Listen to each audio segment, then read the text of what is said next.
Praise lord అందరికీ.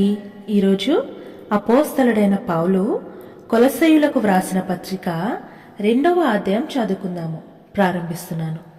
మీ కొరకును లవోదికీయ వారి కొరకును శరీర రీతిగా నా ముఖము చూడని వారందరి కొరకును నేను ఎంతగా పోరాడుచున్నానో మీరు తెలుసుకొనగోరుచున్నాను.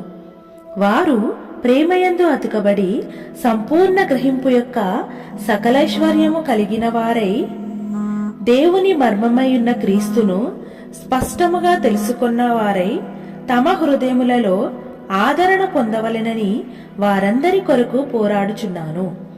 బుద్ధి జ్ఞానముల సర్వసంపదలు ఆయన యందే గుప్తములై ఉన్నవి. ఎవడైనను చక్కని మాటల చేత మిమ్మును మోసపరుచుకుండునట్లు ఈ సంగతిని చెప్పుచున్నాను. నేను శరీర విషయములో దూరముగా ఉన్నను, ఆత్మ విషయములో మీతో కూడా ఉండి మీ యోగ్యమైన ప్రవర్తనను క్రీస్తునందలి మీ స్థిర విశ్వాసమును చూచి ఆనందించుచున్నాను. కావున మీరు ప్రభువైన క్రీస్తు యేసును అంగీకరించిన విధముగా ఆయన యందు వేరుపారిన వారే ఇంటివలే కట్టబడుచు మీరు నేర్చుకునిన ప్రకారముగా విశ్వాసమందు స్థిరపరడుచు కృతజ్ఞతాస్తుతులు చెల్లించుటయందు విస్తరించుచు ఆయన యందుండి నడుచుకొనుడి. ఆయనను అనుసరింపక మనుషుల పారంపర్యచర్యమును అనగా ఈ లోక సంబంధమైన మూలపాఠములను అనుసరించి మోసకరమైన నిరర్ధక తత్వజ్ఞానము చేత మిమ్మును చెరపట్టుకుని పోవువాడెవడైనా ఉండునేమో అని జాగ్రత్తగా ఉండుడి.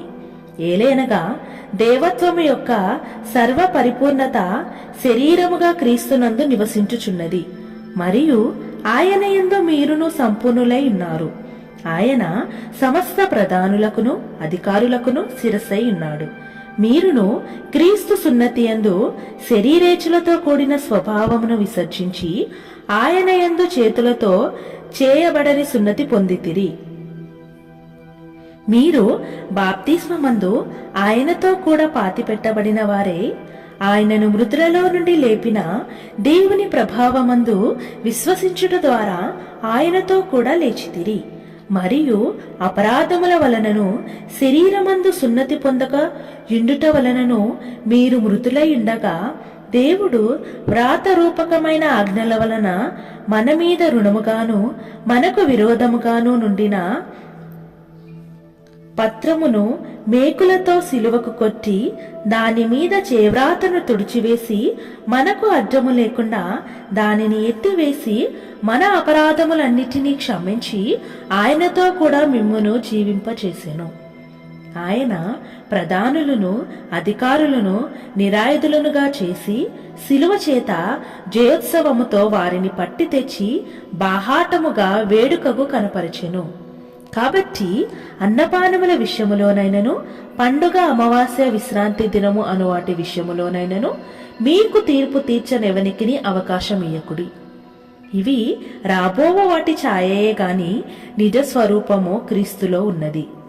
అతి వినయాశక్తుడై దేవదూత ఆరాధన యందు ఇచ్చ కలిగి తాను చూసిన వాటిని గుచ్చి గొప్పగా చెప్పుకొనుచు తన శరీర సంబంధమైన మనసు వలన ఊరక ఉప్పొంగుచు శిరస్సును హత్తుకొనని వాడెవడును మీ బహుమానమును అపహరింపనీయకుడి. ఆ శిరస్సు మూలముగా సర్వ శరీరము కీళ్ల చేతను నరముల చేతను పోషింపబడి అతుకబడినదే దేవుని వలన కలుగు వృద్ధితో అభివృద్ధి పొందుచున్నది. మీరు క్రీస్తుతో కూడా లోకము యొక్క మూలపాఠముల విషయమే మృతి పొందిన వారైతే లోకములో బ్రతుకుచున్నట్టుగా మనుషుల ఆజ్ఞలను పద్ధతులను అనుసరించి చేత పట్టుకొనవద్దు, రుచి చూడవద్దు, ముట్టవద్దు అని విధులకు మీరు లోబడనేలా? అవన్నీయు వాడుకొనుట చేత నశించిపోవును. అట్టివి స్వేచ్ఛారాధన విషయములోను వినయ విషయములోను దేహశిక్ష విషయములోను జ్ఞాన రూపకమైనవని ఎంచబడుచున్నవే గాని శరీరేచ్ఛ నిగ్రహ విషయములలో ఏమాత్రమును ఎన్నిక చేయదగినవి కావు. ఆమేన్. ప్రభువైన యేసుక్రీస్తు వారు ఈ వాక్యమును